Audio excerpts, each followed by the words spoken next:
तारिक रहमान। तारिक रहमान बांग्लादेश का नया प्रधानमंत्री बनाया गया। तारिक रहमान बीएनपी यानी कि बांग्लादेश नेशनलिस्ट पार्टी के अध्यक्ष भी हैं। तारिक रहमान पूर्व प्रधानमंत्री खालिदा जिया के बेटे भी हैं।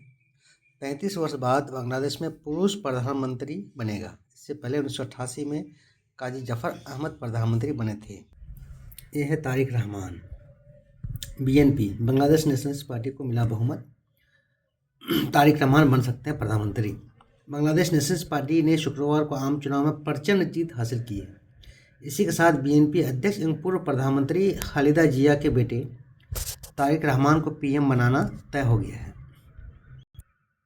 बीएनपी गठबंधन ने 299 में से 212 सीट पर जीत दर्ज की है।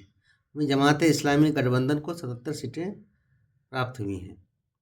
तारिक की अगुवाई वाली बीएनपी की 20 वर्ष बाद सत्ता में वापसी होगी। उनकी पार्टी ने बहुमत के लिए जरूरी 150 के आंकड़ों को पार कर लिया है। अब तक 297 सीटों के नतीजे घोषित हो चुके हैं। 2 सीटों के परिणाम आना शेष बाकी है। तारिक रहमान ने 13वें संसदीय चुनाव ढाका 17 और बोगोरा 6 दोनों संसदीय सीट से बड़े अंतर से जीत दर्ज की है। वह बीते दिसंबर में 17 वर्ष बाद देश लौटे थे। बांग्लादेश में 35 वर्ष बाद पुरुष प्रधानमंत्री बनेगा। इससे पहले 1988 में काजी जफर अहमद पीएम बने थे।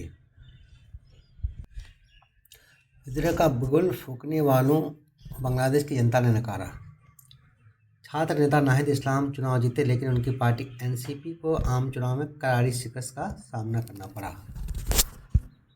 बांग्लादेश में शेख हसीना की सरकार गिराने वाले छात्रों की पार्टी एनसीपी को आम चुनाव में करारी शिकस्त का सामना करना पड़ा है। उम्मीद के अनुरूप पार्टी चुनाव में कमाल नहीं कर पाई। एनसीपी 6 सीटों पर ही सिमट कर रह गई। पार्टी के सबसे बड़े चेहरे नाहिद इस्लाम ढाका 17 सीट से जीत गए हैं। एनसीपी ने 30 सीटों पर चुनाव लड़ा था, लेकिन वह 6 सीट ही जीतने में कामयाब हुई। पार्टी की हार की कई वजह हैं। अगस्त 2024 में हुए छात्र आंदोलन का असर गत 1.5 साल में काफ़ी कम रह गया है। शेख हसीना के खिलाफ आंदोलन करने वाले कई छात्र नेताओं ने पार्टी छोड़ दी। एनसीपी ने जमात के साथ गठबंधन किया तो पार्टी के अंदर ही मतभेद हो गए। एनसीपी कुछ महीने पहले बनी पार्टी है। उनके पास सरकार विरोधी आंदोलन में शामिल रहे छात्र तो थे, लेकिन वोट डलवाने वाली चुनावी मशीनरी नहीं थी। अवामी लीग के खिलाफ लोगों के पास 2 ही विकल्प थे, एनसीपी या बीएनपी। लोगों ने कई पार्टी के बजाय अनुभव को चुना।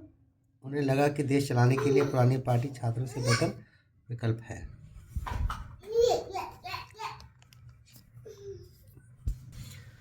बीएनपी बांग्लादेश नेशनलिस्ट पार्टी के जीत के 5 प्रमुख कारण।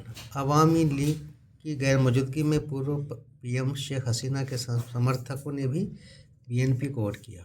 हिंदू मतदाताओं ने एकजुट होकर तारिक रहमान पर भरोसा जताया। जमात का अतीत आड़े आ गया। लोगों को याद रहा कि उसने मुक्ति संग्राम का विरोध किया था।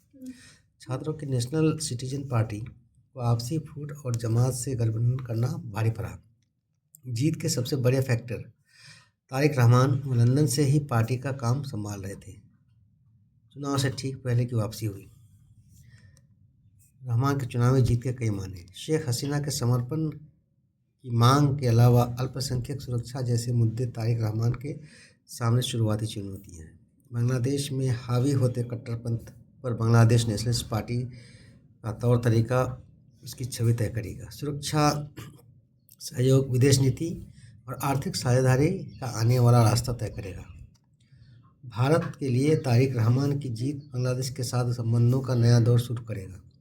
बीएनपी सरकारों पर देश के अंदर भारत विरोधी उपद्रवियों को शरण देने का आरोप लगता रहा है।